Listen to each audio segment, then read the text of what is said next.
in with us. As you can see, we got some holidayness going on. Tis the season. And it's great to be back here with you, Crystal. I enjoyed this. Yeah, I enjoyed this. Our third time. This is great, you guys. It's nice to just get together and chat and have somebody that understands. And so we thank you all for joining in at whatever point in your day you can. Yes, absolutely. And if you can always watch the replay. You can always share it to friends if you know somebody that is battling cancer, or if you're a caregiver, or you know somebody that could really use an uplift or want to chat with Chris or I. Feel free to share this to their page so that this might help them. Every little bit helps. It always feels good to feel like you're part of something and have people that understand what you might be going through. Just because you have different cancers doesn't mean that some of the stuff you're dealing with, whether mentally or physically, are different from what the other person is. So it's a really good forum, and we just appreciate people taking a few moments or the whole time to watch us. Yes, absolutely. So welcome everyone. If you ever have any questions, feel free to send some comments. We're still a little new at this. We're learning. We are every day. But we definitely appreciate being here. And so today's topics are, I'm going to try to connect this to my page really quick, you guys. Yeah. So today's topics, I'll start off, are going to be resources that Crystal and I have used. And then we'll probably get into some light holiday stuff by sharing favorite recipes for the holidays. For me, I'm a big sweets fan, so it's a lot of cookies and sweets. But I do like my, like sweet potatoes and things of that nature too. But notice the word sweet in that. So, I think the first topic, I think everybody, when you're going through cancer, always needs to know about resources. Absolutely. It's not something that, sorry guys. That's okay. So resources aren't something that just magically appear in front of you. No. Did they for you? No. Nope, they did not. So that's the thing I think that is really hard for a lot of people, is that, when you're given a cancer diagnosis, the only thing you're thinking of is cancer. You're not thinking of anything else. So it's hard to ask questions and be like, okay, so what about this? And what about that? And what about, because you're not thinking that. You're thinking, I have cancer. So it's really hard to move on to the next section. And I think that it's really important to reach out to people and to ask for help, because that's when help is seriously needed, because you have to problem solve yourself, like everything that's going on with you. How am I going to live? Yeah. How am I going to keep living? Right. And sometimes that doesn't mean that you're going to look for resources. You're just kind of boggled down, and it's really a team effort. Yeah, it is. And, so I guess I'm just going to say, like, for me, for example, like the first thing you think about, like they say, Crystal, you have stage 4 cancer. All I'm thinking of stage 4 cancer. I'm not thinking, okay, what am I going to do about my job? What am I going to do about my son? What am I going to do about the electricity bill? What am I going to do for this person? What am I going to do? You don't think of that stuff. So a resource that, besides my family, of course, that was really helpful is a patient advocate. At every cancer center, or even at Eastern Maine, any hospital, they either have a social worker or a patient advocate. The names could be very well different. Nurse navigators are navigators. I mean, there's always a different word, but you want to look for somebody that can help you start looking for resources. Exactly. That's their job. And I know Lafayette, right? That the individuals we work through for the Purple Iris Foundation and our Patient Assistance Fund they're remarkable. They do a lot of good for people, and I'm thankful for them every day, because I'm sure they see a lot and hear a lot of stories that that aren't favorable, and they really bust their behind to reach out to us for assistance for them. So. And I was very fortunate because I'm a very well-known person. I've been in this community for, oh boy, about 25 years, I think, but I've done a lot of community stuff. I was a social worker for 20 years. I worked at the Wig and Courier for a million years. So I was a bartender. So I knew so many people. And then I was a bartender and brewer. That was kind of my fun job, back in the day. So I know a lot of people. And then, of course, I've been in business at Generations Boutique with my sister for 13 years. So I have a huge community that people know me. So because of that, when you're living in a small community, when you go to the Lafayette, you kind of know a lot of people. I kind of was running into this one and that one. They're like, oh my God, blah, blah, blah. So I was able to seriously get a lot of help because of that, which was great because I had no idea what I was doing. So patient advocate is definitely a major resource. What does a patient advocate do? Well, for me, they helped me with hotel stays in Boston. They got me set up with a program down there to help with the financial hotel. They helped me with gas cards to get to and from Boston. They helped me with the parking garage at the hotel for pay for that. And they also had applications for like programs for help with your housing, or, $100 here for help with this bill or that bill. Because when I was diagnosed, my income stopped for me, not for my husband, but we are also a family of three. So my husband worked 6 days a week to provide for us. But my income stopped completely. So I had nothing. So I needed to get help because I was still having copays. My insurance was, I still had all these copays I had to pay. I'm still paying a lot of money, but that's okay. But so anyway, that's what patient advocates help with, that kind of stuff. They're a connector. They connect you with what you can do. And I know in Maine, here at the Lafayette Center, I know that there's the Joanne Drewsy Foundation that they pay bills as well. Mm-hmm. So they connect you to all these resources. And if I've even sent them some of our resources so they know what's out there. And yeah. I think, not only when it comes to financial stuff, but there's also food. Hey, Lisa. Yes, it is. I hope you're having a good day. Thanks for tuning in. Yeah. Thank you, Lisa. We appreciate that feedback. Yes. Hi, ladies. How are you? Oh, thank you. Thank you. Thank you. You're amazing as well. Thanks for joining in. And yeah. I'm doing pretty well today. It's a good day. Yeah, me too. Yep. Absolutely. Thanks for asking. Hope you're doing well as well. That probably didn't that kind of rhyme just well as well. I know, right? I just saw those books too. So let's get back to the patient advocates. So they connect you to resources, but also food insecurity. So when you get cancer, there's no extras. Food stamps, if you're lucky, you get them. If not, then you're struggling to eat good, healthy food. And I know the Christine B Foundation does their nutrition program, which is they do a great job getting out there to as many people as possible. I know for us, the Purple Iris Foundation, we do fresh food baskets monthly to people that apply through us. Yeah. So we supplement the Christine B Foundation and the wonderful work that they do.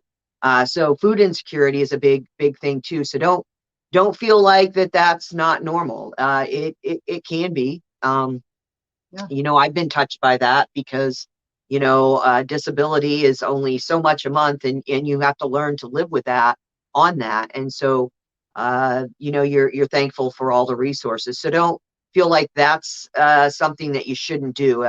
Definitely, if you're in need of food, you need to keep your body strong, and just strong. You need to keep your strength up, and that's what food does. So yeah, absolutely. So don't feel like you shouldn't reach out, because these resources are for people battling cancer. So I know for me, there was pride in some aspects, but I've had a lot of great friends, family, individuals that have helped me through my journey. And I know that I'm thankful that us as an organization can pay that forward. And because it means the world to you when you really need it. Yeah. So yeah, you kind of have to let your pride go just a little bit when something like this happens, because you want to be able to survive. You need to worry about your health. You can't worry about all the other stuff. So that health is a big point. So taking care of yourself. And so what does that mean, taking care of yourself? I know you and I both went into a journey of self-discovery and taking care of ourselves during cancer. Yeah. So what are some of the things that you utilized to do that? Resources that other people might be able to use, whether it's we were just talking about infrared saunas. Yes. Yep. Amy Burgoyne had a place, Sacred Core, over on State Street in Brewer. And we've done a lot of work with Amy here at my studio. So she actually offered me complimentary services for the infrared sauna when I was going through my treatments. And I would go there probably 2 to 3 days a week. And it was the most amazing thing ever. And Chris and I were just talking about this, like, I totally need to get back into that, just because it is so soothing and it's just you time. Yeah, it's amazing. So if anybody has an opportunity to get into an infrared sauna appointment somewhere, please do it. So that was a complimentary service. And then they also offered, for cancer patients, they offered complimentary foot soaks and stuff. Yes, those were amazing. And I took advantage of that stuff. I mean, my little boy was in daycare. When I was diagnosed, my doctor said, because my son was 2.5, busy. And my doctor said, if I could give you any prescription in the world, it's to keep your son in daycare right now so that you can get the rest that you need, so that you'll be available and helpful to take care of him when he gets out of school. Plus I couldn't drive for a while. So I had to have people help me back and forth, pick up Anthony and stuff like that. But anyway, the infrared sauna was huge. And also I had my friend Jen, who owns a massage therapy. She also did complimentary massages for me until all my treatments and stuff were over. So I was very blessed by the community help, support. And you know what? I couldn't have done it without them. I mean, it really made me self-care for myself, which is something that Crystal never did. Never. And I'm kind of back at that spot again, because life gets busy and I'm feeling good. And now I need to get back to self-care again, not just because, everyone seems to do self-care when something happens. Let's do self-care now. Preventive self-care. Yes. So yeah, that's a great idea. And I think it took me, after a few years, I got into that. I call it a slump, because I wasn't taking care of myself. I wasn't eating right. I wasn't doing the things that I needed to do for my own self-care. And this is my second round of self-care 101 again, because yeah, you're right. We don't, unless there's something straight in our face, we're like, oh, we're good.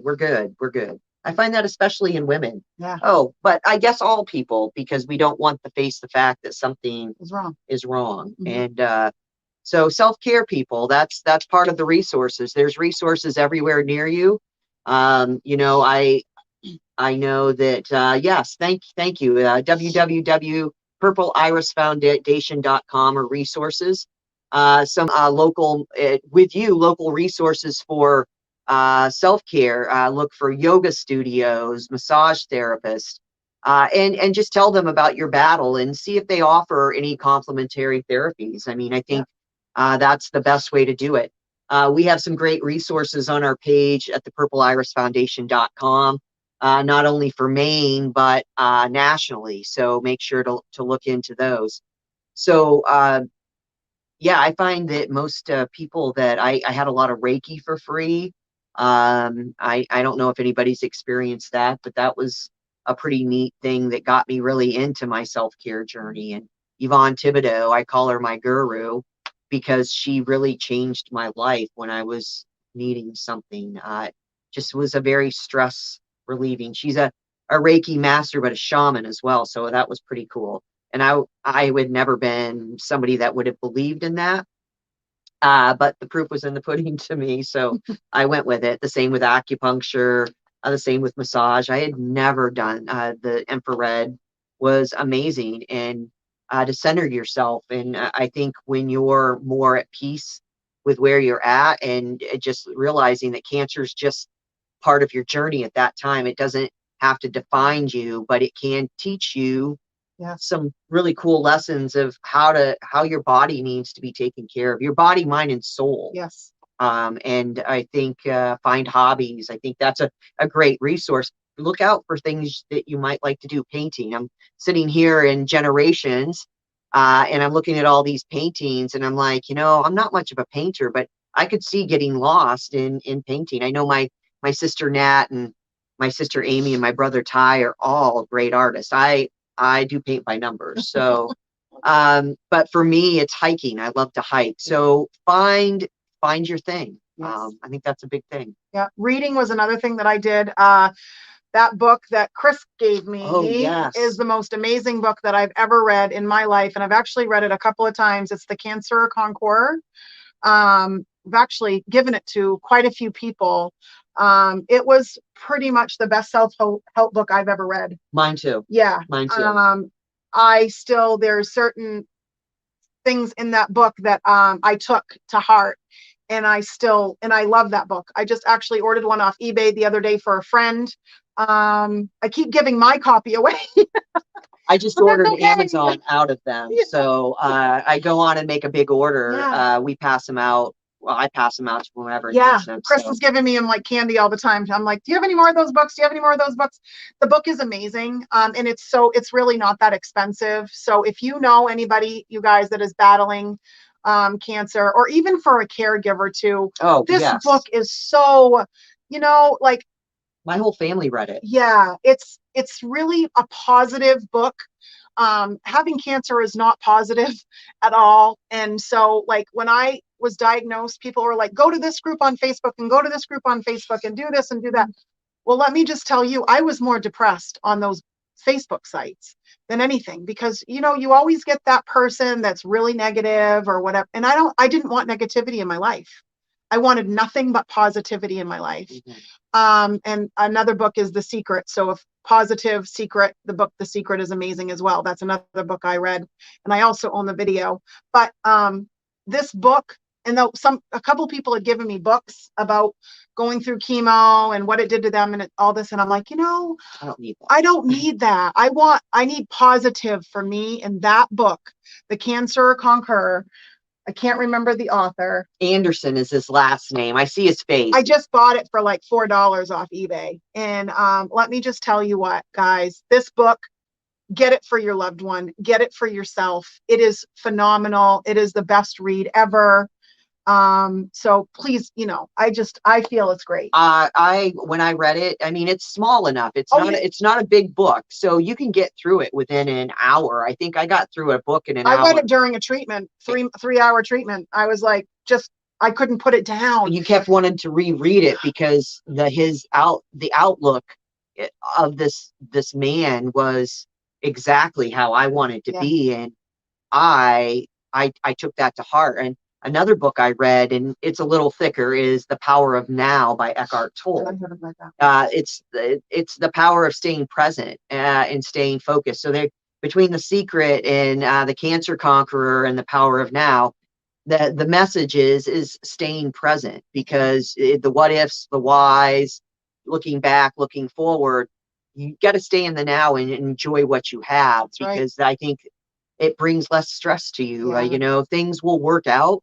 But you just got to have a little faith. And that was something for me that was renewed. Yep. And I think that people should look at renewing their faith if they've gotten lost in whatever higher being that they believe in. For me, it was a journey through my faith, through cancer. And truthfully, it led me to a lot of questions. And believe it or not, I picked up the Bible many a times and read that. And that's not an easy read. And for me to do it, I was searching. And, I came down to, I just wanted a positive life while I was dealing with something, like you said, it's not fun. It's just part of your existence. And if you can realize that, hey, okay, life isn't stopping, so I can still enjoy it. Right. I still have cancer, but that doesn't mean my new job was going to chemo and living and taking the medicine or the supplements and prescriptions that I had to take. And, that was my new job. Yeah, and that was it. and that, I think it's all about perspective. Yeah. Yep, I agree 100%. It's okay, Liz. Thanks for joining. Hey, I Liz, appreciate it, hon. thanks for joining in, Liz. So I'm going to go back and name off a couple resources here, and this is for Maine cancer resources. So for all cancers, there's I think it's the Maine Cancer Foundation has a grant for cancer patients. So the other resource that I really want to put out there, and this is for all people, and it can be all over the world because people from all over the world fundraise for them. And of course, I'm talking about the Dempsey Center. So I've had the privilege to go down and utilize some of their services, and they're like family to me down there, and they take care. They do online as well as in person. But they incorporate the self-care like the Reiki, the massage, but they also do support groups for not only patients and caregivers, but kids as well. And they do art groups. So please look up the Dempsey Center. It's a dempseycenter.org. For those in down East Maine, there's the Beth C. Wright Center. They're comparable to the Dempsey Center. And then for breast cancer, there's caringconnectionsmaine.org. I don't believe the Maine Breast Cancer Foundation or fund is around anymore, but that's another one. And then for pancreatic cancer, all cancers we do at the Purple Iris Foundation, so we do financial support. Right.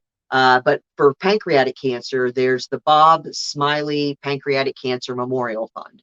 So that's a huge one. My friend Linda Smiley has lost 2 life partners to pancreatic cancer, and her army of people down there just do a great job making sure people all over Maine get help with that. So those are some of the main resources we have. So and those resources are right on the Purple Iris Foundation website as well, right? Yes, they are. So if you go to the Purple Iris Foundation Facebook page, you can find the cancer resources and click on that. Send them to people.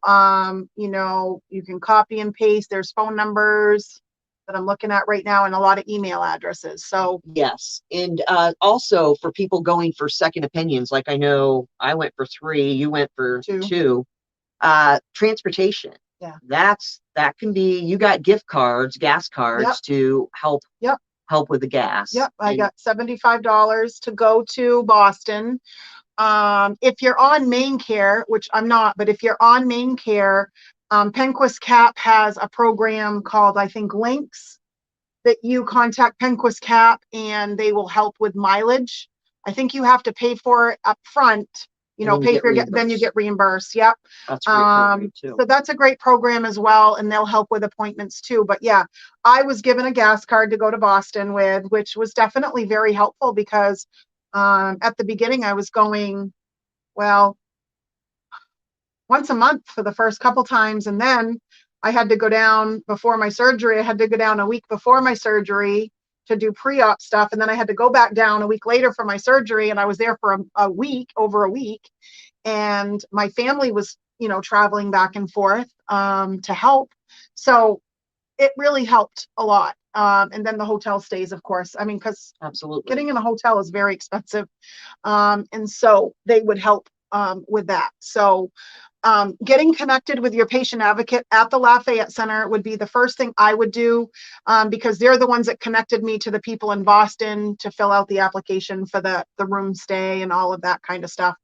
But definitely getting a patient advocate is so helpful. Wherever you're being treated, anywhere. I mean, if we have watchers from all over the world, there's some sort of patient navigator, social worker, social services that can help with this. And it's hard when you get online when you're looking for resources, because I've been there and you get all these links that tell you the government gives you grants for this. Well, I've never experienced that one.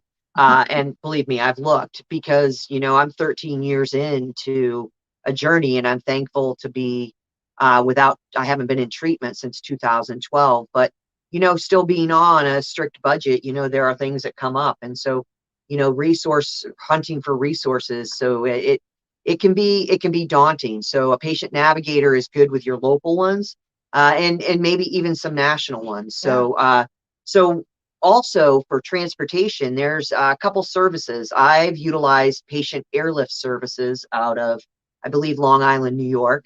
I've utilized them for the past, we're working on 10 years to get back and forth to Chicago for my checkups and my treatment. And my treatments were almost every 3 to 4 weeks. So they never missed a beat. So a great resource. They fly a lot from northern Maine to Boston, up and down the eastern seaboard, Cincinnati for the Children's Hospital, St. Jude's. And let's see, what's the other? Oh, Angel Flights. Yes. Angel Flights is another one that has really started with an upswing back in this area again. So those are two important services that if you don't feel like driving, they can totally fly you from Maine to Boston, Maine to New York, wherever your appointment is. So vital resources. And they don't ask for a thing. And you get to have some of the coolest scenery and meet some of the neatest people ever. And I think cancer has done that. For me, I've met some really neat people through cancer. I have too, for sure. Yeah. And if you guys have any resources that you've used that we have not talked about, or may not be on our resource list, let us know, because please, yes. You know, it's so helpful if we could work together as a community and as a team. I mean, you know, more heads together, working together is what it's all about. Absolutely. It takes a village. It really I know it took a village for me to get through cancer. It just took a village. And it, you know, I'm thankful, and that's kind of led to doing what I do. I was given a second chance to live, and you know, it's brought me to doing really what I feel is what I should be doing. And of course, you know, on your self-care journey, you have to learn boundaries and, you know, how to give yourself, but how to give back to yourself. If you're a giver, you got to take care of yourself. And that's a big thing I'm learning now is that. So, but if you go to our website, also, as I'm perusing a little bit, the public libraries in your area have a lot of great resources. So the Bangor Public Library actually has, you can sign up for passes to the theater. They have passes to Acadia, to the national park here. You just have to go to the library and ask them about the resources. But if you go online, if you go to the Purple Iris Foundation, we have a link to the database of what they have going on. And, you know, if you're in need of they just have so many good resources, and also teen programs. So if you have kids in the house and they're getting bored and you're not feeling great, the library's always been a great place to have some good things happen. And the other program that I did utilize after my surgery and treatment and all of that was the YMCA has a program called Strong. Yes. Because I had a very hard time. I couldn't even, like, if I got on the floor, even after a year after surgery, I literally, I had to crawl to get up. I couldn't even like just jump up because my body wasn't strong enough. So the Strong program really helped me. You get a personal trainer. There's a group, and it was 2 days a week, I believe. And I don't know for how many weeks. I honestly can't remember that. I want to say from November to March is when I went. That's a great time to have it. And you know, you went 2 days a week in the morning, whenever you get to pick your times, like whatever groups they offer. And you need to meet with somebody there to fill out the paperwork, and you got to get a note from your doctor, which they take care of all that, but you still have to go and do it. And you start out with this, like at the beginning of what you can do. And then at the end, you have like the finale, you know, and how far you've came and how much you've progressed. So it was really great. And it ended in March, right before COVID. And I'm thankful that I got in when I did, because it was so nice. But the Strong program at the Y is a very, very good resource. And I know that it was free for the first time, but then if you wanted to go again, then you would need to pay for a membership or something. But the YMCA is a really, really good. Most definitely. I think so too. I did a lot of swimming there. A lot of swimming there. That was my big thing. I didn't do the group stuff. I actually went to a local gym, Bodies by Badger, and that's how I reclaimed my body. But it took me like as long as I went through treatment is how long it took to reclaim my body. Like just get muscle mass back. So hard. It is. So that I think that's the biggest thing is you lose a lot of oh yes. So we just posted the link for the BangorPublicLibrary.org. Thank you. And so what I want to the stuff that gets posted down here, I want to give a shout out to Natalie Coles. She's my sister. But she's the one that makes this magic happen. And we want to give a big thank you, Nat. Shout out to Natalie. You can she used to be a DJ here in the Bangor area. Oh, no Fox kidding. 104.7. Sky Taylor. Yeah, so she's pretty talented. So we appreciate you, Nat, so much. Yes, thank you. Yeah. So yeah, that's a lot of resources. And it is, and so with a link on our page, there's I think the American Cancer Society also does rides, but I think that works through Penquist Cap as well. Probably. Through the link. So there's a lot of things out there if you need it, or reach out to us. We will gladly send it along to you and help you navigate that. But the patient advocates, just to go back, just find your patient advocates. Yeah, just ask your doctor or the nurse that you meet with and just say, listen, I need a social worker or a patient advocate that can help me with these resources. Sometimes the doctors are very, they don't offer you a second opinion. You're the one that needs to ask for that second opinion. Yes. That's kind of how that works. So if you've been recently diagnosed, or if you've been going through it for a long time and you want a second opinion, you need to tell your doctor, I want to get a second opinion. And they're the ones that make that referral. But I'll tell you, that referral happens very quickly. So they don't bring it up to you and they don't make it, they don't say, oh yeah, and by the way, if you don't want to just be here, then, they don't do that. You're the one that needs to request. Be your own best advocate. Yep. You need to request. Stick up for yourself, because we all look for cars. We go around to dealerships in Southern Maine, to Waterville or Bangor, and then we put together what's the best deal, what's our best price.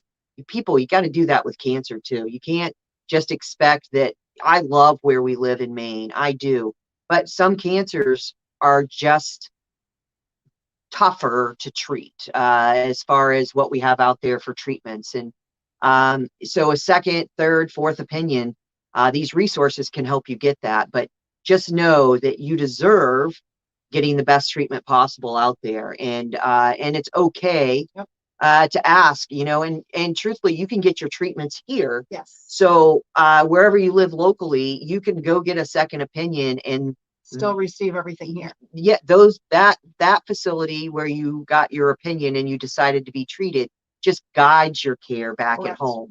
So that's being done a lot. So things, miracle. I mean, we're 2000, almost 22, and things have progressed. People are starting to work together, and I am excited to see that happening. Truthfully, you're welcome, Nat. We love you. So yeah, just remember you're important, and I kind of feel like with me, I went to Boston, but I kind of feel like going there, they gave me the information that I needed to hear. And if I would have gotten the same information from Bangor, when I was here, then I would have been like, oh, okay. But I didn't. I kind of got different information, and I'm thankful that I went to Boston because of that reason. There's a lot of people that I know that reach out to me on a pretty regular basis, that have been doing that second opinion, which thank you. And I'm glad. That makes my heart very happy when I hear someone is going to go to Boston for a second opinion, because some people, they said everything was the same that they got from information from Bangor. And I think that's great, but I do feel that it's so important to get that information. It is. And if it's the same, great. It's just, you've got two people with the same opinion. And I just think people owe it to themselves, because the world's a better place with y'all in it. So that's right. We're worth it. That's what I say all the time. Definitely. It doesn't matter why, you just have cancer, and it's just about finding the most effective way to treat that, and have, yes, got to trust your gut instinct. Yes, that's right, exactly, Nat. I know I trusted my gut instinct. It was the first time I really did. So I'm thankful for that. Yeah, me too. I mean, I had a 2.5-year-old little boy, Got to do what you got to and do. it was like, I don't know if I said this at the beginning, because this is our third video. So the first time we kind of explained our journeys a little bit. Sometimes we'll go back a little bit, but I just remember saying, because my son, Anthony, is a miracle. And my husband and I are very blessed to have him. But he's my little mini me. And I just remember when they told me I had cancer, I was like, well, you know what? God did not put that little boy in my life to take his mom away. And that was it. Your why. Yep. I was like, okay, let's do this. Whatever I've got to do, I'm going to do it. So that's what I did for me. And, we're here for you guys, whatever you need, support, calls. I get several Facebook messages a day. And I thank you for that. And I'm always going to be here to support and help. But if you have questions, just reach out to one of us. One of us. I get the same. I mean, my inbox and my voicemail is full right now because I haven't had a chance to check it. So just know we're here for you guys, and we appreciate and we love you, and we just want to see the best for you. And so that's why we went through a few resources. But again, like Crystal said, we'd love to hear any resources that you might have. So the first one I want to talk to you about, there's one more, and it's called the PAN Foundation, PAN. I had a friend send me the link, my friend Marie Ridley. I don't know if she's related, but thank you, Marie. The PAN Foundation, just look into that. I'm not sure what resources are there, but it's definitely something that I don't know. You guys probably can't even see us right now. Sorry. Yeah, now we can. Hello, that was a phone call. So thanks for tuning in. But yeah, the PAN Foundation. So that's the last resource we're gonna share. We've had a great chat today about that. But let's kind of switch gears. Okay. Let's do leave on a note of holiday cheer. So with you having a little boy, there must be some fun goodies that you like to make. Cookies. We love cookies, and banana bread. Banana bread's something I've always made for family and friends. And Anthony loves it. He actually calls it banana pie. I think he does. I don't know why, but he never liked it before. And then all of a sudden he's like, Mom, I need some of that banana pie. I'm like, okay. So he likes it. So banana pie is something that we make, banana bread. And we definitely do a lot of cookies and stuff. Nice. And I am that Pinterest mom. So I go on Pinterest and I'm always making the cool little veggie and fruit platters that look like Santa or the pumpkin or a turkey or whatever. So that's cute.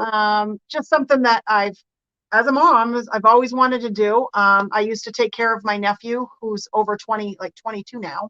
I used to do that kind of stuff with him, and now I do it with Anthony, and I just absolutely love it.